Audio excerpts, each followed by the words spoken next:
hello, collective. Welcome to Carmaboo Tarot. For those of you who are new, my name is Carmen. I am an intuitive tarot reader. I do use tarot cards, runes, numbers, letters, crystals, and colorful language. If any of that offends you, feel free to hard left the video. For those of you who are staying, we are going to get a yearly read for the sign of Capricorn. Okay, so for those of you who are unfamiliar with my yearlies, we're going to get 12 cards, one for each month, January through December of 2023. We're also going to pull some shadow cards to figure out what is in the shadows or what our subconscious is after or what we will be learning throughout the year to embrace or let go of. We'll also be pulling a Sacred Destiny Oracle card and a rune. All right. What's going on for Cappy for January, Spirit? What's going on for Capricorn for January? What is happening in the new year? Okay. Five of Wands for January. Okay. February.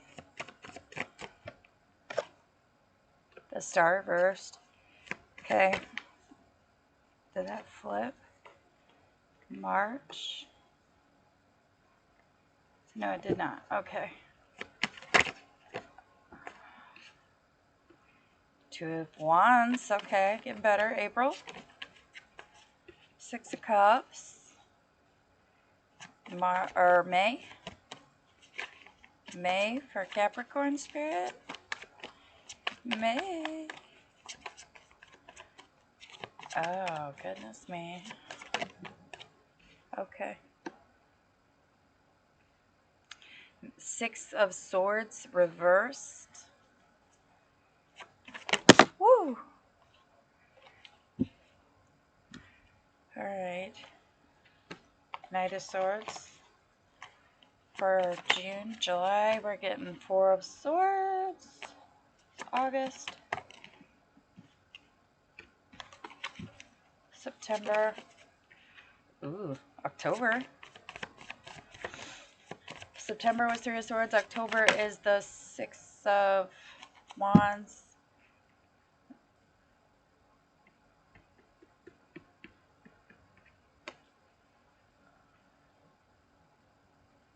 November. I'm sorry, not October. October is the Magician. November is the Three of Cups.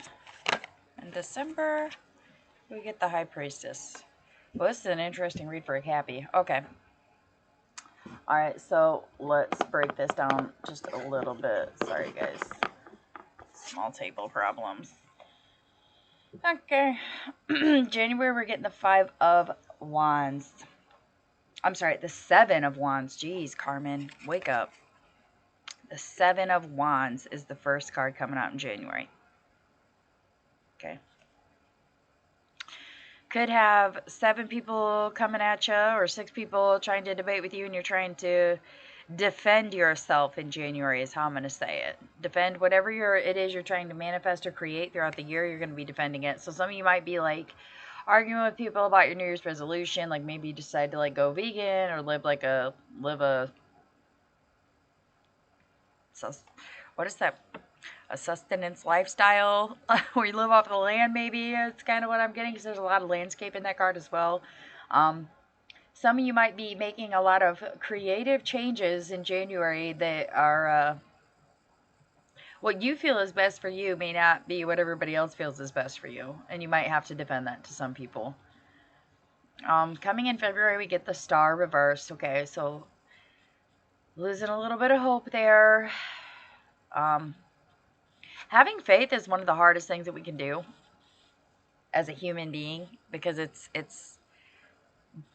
blind hope. You know, you just have faith that everything is going to be okay without knowing that it's going to be okay. It's one of the hardest things for us to do as humans because we crave stability and we crave like evidential proof that it's okay and that we're gonna be okay. We need stability as human beings. So having that blind faith is extremely difficult for most of us. I feel you're just feeling very out of alignment. You might be getting like clumsy or feeling like your skills aren't up to par. Like, you're just not, you're like way out of whack in February. I wouldn't take it to heart too bad, though, because in March we're getting the Two of Wands, which is expansion, travel, creating new beginnings. Where am I going to put it? Where am I going to put it? Every time I see the Two of Wands, that's what I look at it, is where am I going? Where am I going? What am I doing? It's time to plot, plan, strategize. Let's get it done. And then in April, we move into the Six of Cups energy, which could be going back to your hometown, going back to your roots, hanging out with people from your past that provided you with generosity and a sense of that stability that you needed. So going back to roots, kind of. In April, we're going back to our roots, our basics. What do we need? Where can we observe the generosity and love from others? In May, we get the Six of Swords reversed. So it's that time where you're in that mental energy of knowing that nobody's going to take you to safety. You have to get in your kayak and paddle your own ass to safety, okay? Like, you have to do it yourself. Nobody else is going to go claim the truth and the evidence of anything but you. Because your truth is always going to be your truth, not someone else's. This is that point where you realize if you want something done right, you do it your fucking self. And if you're tired of something, then it's also becomes your responsibility to get yourself out of a bad or toxic situation or a dangerous situation. It becomes your responsibility to put yourself in a safer, more stable place, not someone else's. Nobody's coming to save you. That's the point we reach in May. We're like, okay, we got to get this done. I need to do something. June, we get the Knight of Swords, which is doing a whole fucking lot. And I mean aggressively. That is going after whatever truth you found here. Whatever truths about yourself, truths about your abilities, truth about your character, truth about your lifestyle that you're discovering, you're going after it full-fledged. Like, this card, it's like, charge type of energy, okay? Like, he's holding his sword up, ready to just slash and dash anybody that gets in the way. He's like, this is where I'm fucking going, and ain't nobody fucking stopping me. Get the fuck out of my way. Okay? July, we get the Four of Swords. So by July, we're back to that resting position, okay? Whatever we accomplish in June leads to a resting period in July. In August, we're going to experience a disappointment here with the Three of Swords, okay? Some of you might be getting sick in July. I just want to put that out there. But, or could be experiencing a death in the family in July, perhaps, as well. In August, we're getting a disappointment here, okay? Raining tears, the stabbed heart. Three of Swords kind of explains itself. Okay, it's a major disappointment. But then coming back into September, we get the Six of Wands. So it's a victory. It's a creative, passionate victory. We're winning. October, we get the Magician, which is creating, manifesting, pulling. Like, you are straight pulling your meditation, pulling from your subconscious, knowing in that infinite loop of yourself what you need emotionally, mentally, physically, tangibly, financially to make shit work out, to manifest whatever it is that you want to be. You are manifesting it. You are pulling it in. Pulling it in. Putting all of those steps in a row to make shit happen. In October. In November, we move into a celebratory energy with the Three of Cups. Could be a party of three, could be celebrating a harvest, could be a fruitful harvest at that. So if you grew a garden this year, maybe come November, you maybe make profit off of it. Like, maybe you decided to grow a pumpkin patch and you get a whole bunch of pumpkins and you're able to sell them in October at the end there for Halloween, and maybe you make a good profit off of it. Or maybe there's some of you where you started making your own wine and you start selling it, maybe, perhaps, for those of you who are entrepreneuring, that type of thing. That's a really weird energy to pull from that. I've never pulled that from the Three of Cups. Maybe some of you are looking into starting a winery or producing your own goods. It's the essential part of that. I think there's quite a few of us that are learning from this pandemic the last couple of years that the best thing you can do is to be self-sufficient. So the more self-sufficient we become, the better off we all are in the long term. Not to say that supply and demand and economics aren't important, but what I'm saying to you as a physical body being person, if you are able to grow your own food, do that. If you are able to create your own wine, do that. If you're able to build your own home, do that. If you're able to get in your kayak and paddle it to wherever the fuck you want here in March, do it. You know? This has been one of those years where you're just like, I'm just going to do it this year. And there's disappointments and there's wins. There's a lot of self-acknowledgement coming this year. Especially moving into December with the High Priestess. That is complete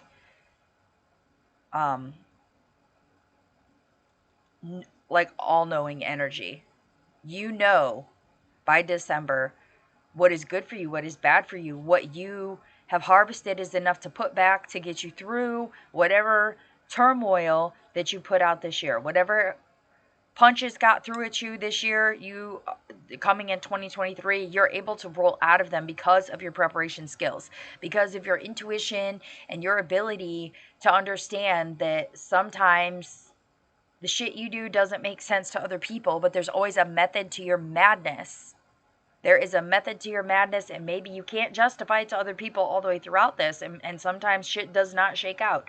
Sometimes you are down, but it's how you pick yourself back up, okay? And this year is one of those years where you're going to learn exactly what the fuck you are made of.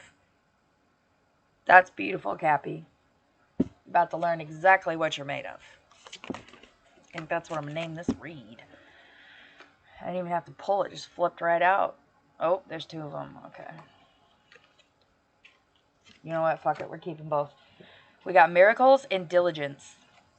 So this is the Sacred Destiny oracles. So we'll do miracles first because that's what came out on top. Okay. The miracles card is a double rainbow. I know, with the light, it's like you really can't fucking see this fucking card. Maybe. Maybe if I do it like that, you can, there you go. Now you can see a little better. Alright, anyways. After the storm, the rainbow appears, and no matter where we are, the instant a rainbow splashes across the sky, we usually stop and stand in awe. Some say that rainbows are messages from the Creator. Others say that they are a part of an electromagnetic spectrum phenomenon. But no matter the explanation for their existence, rainbows have struck awe in the hearts and souls of many through time. Many traditions believe that rainbows are blessings from the Creator. A double rainbow is double the blessings. The sacred landscape wants you to know the storms of the past are passing and your dreams are coming true. No matter what has happened in the past, your future holds abounding miracles. Good fortune, celestial beauty, and inner divinity are expanding within you. Believe that your life is guided. Trust is the goodness of the universe. A celestial bridge to the heavens is opening for you. Start a health program, invest in your career, or initiate a relationship. The good fortune will manifest. Blessings are following in all directions. Believe that you deserve the best because you do. Bounty, joy, blessings, and miracles are flowing your way. Miracles are going to happen this year for you. Could be small miracles, could be big, could be doubled. Miracles are coming. All right, the other card you got is diligence.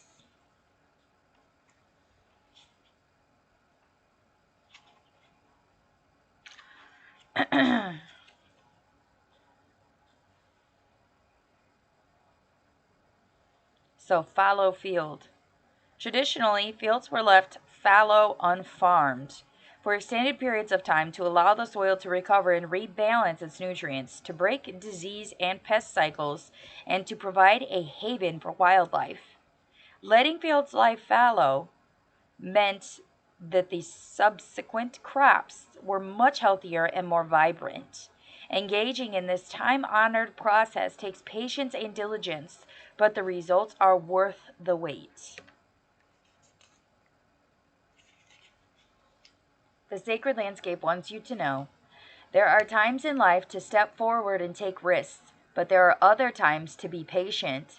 Step carefully and slowly, and know that the benefits you will gain in the future will be worth it. Be attentive, meticulous, and persistent. Use the time to plan for action steps in the future. Be diligent and consistent at each step as you move forward. By doing so, you will harvest remarkable results in the years ahead. This is not a time for instant gratification.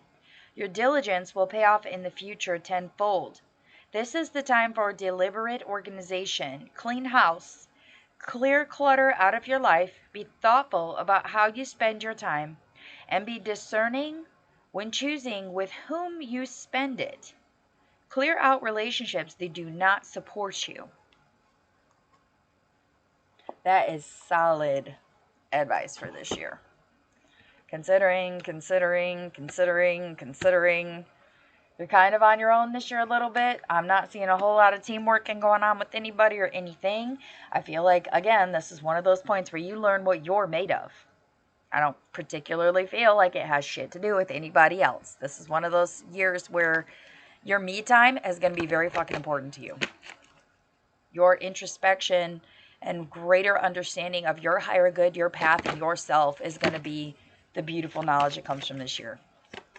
It's going to be a good year for you, Cappy. It is. What advice do we have for Cappy for the... Okay. And Sue say revealing message or insight, communication, signals, inspiration, enthusiasm, speech, true vision, power of words and naming, blessing, and taking of advice. Okay.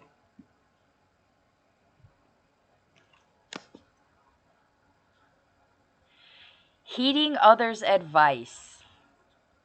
Careful with that energy.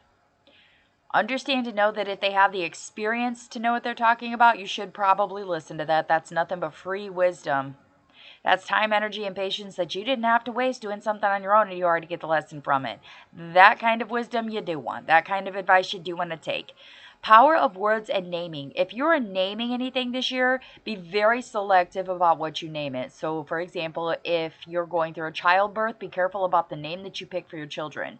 Be careful if you're naming a home or a location. Be careful about what you're naming it. Also pay attention to the names of places that you're going. Okay? That could be significant too. Revealing message or insight. Communication, there's going to be a lot of communication this year. I can tell you that. Swords are a form of communication. And you have 1, 2, 3, 4. You have 4 sword cards here. Plus you also have the star reverse. The high priestess at the very, very end. Celebration in November with the 3 of Cups. And I don't typically get communication from the 7 of Wands, but I'm definitely getting it from yours. All communication. There's going to be signals, so pay attention. Your ancestors are going to be sending you signals. If you see this particular rune, pay close attention. Okay? It could be what provides you inspiration. It could show you where your true vision lies.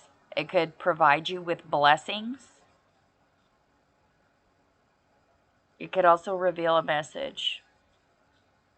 Okay. All right, let's see what's in the shadows for Cappy this year. Subconsciously, what's in the shadows for Cappy this year? Whew, what can't we see coming? Whoa. I hope you're happy for me. Okay, this could be a message that you are getting from someone else. So someone else may be wondering if you're happy for them, or this could be a question that you subconsciously ask yourself about someone else. Okay, I hope you're happy for me. This could be one of those situations where you do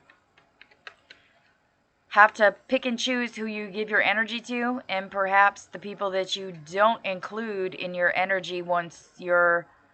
Okay, let's slow it down a little bit. If you have people in your space, in your energetic field that are draining, when you remove those people, those places or those things, you will feel a lot better. And I mean a lot better. Once those people figure out that you are able to succeed without them, oftentimes there's a lot of resistance, a lot of hateful energy, jealousy, you know, being resistant towards you or things that you believe in. A lot of times there's a lot of negativity that surrounds that. You have to push past the negativity this year. This is those points where you have to be honest with yourself and honest with others, okay? Especially by December. She don't tell no lies. High priestess, she don't lie about nothing. She holds secrets, but she don't lie about shit. Could be one of those situations where you're just learning that not everybody needs to know your freaking business neither. Hoping that people are happy for you. Me personally, I feel like that's a waste of time, but you subconsciously have to make that choice. If you're happy with yourself, then expect others should be happy for you too. And if they're not, this is one of those years where that communication needs to be had. If you can't be happy for me, then you need to be gone, because this is what makes me happy and this is what I'm doing. If you don't like it, there's the door. Don't let it hit you where the good Lord split you, you know? I do feel like that is going to be a huge subconscious question. Most definitely. Diligence, miracles, and Seuss. Okay? Gonna be a lot coming this year. You're gonna be pretty good with rolling with the punches. Just be prepared and be ready, because January's coming up quick, and you're gonna need, it's gonna take a lot of energy to fight off all that bullshit. Okay? Alright. With that, I wish you all lots of love and light.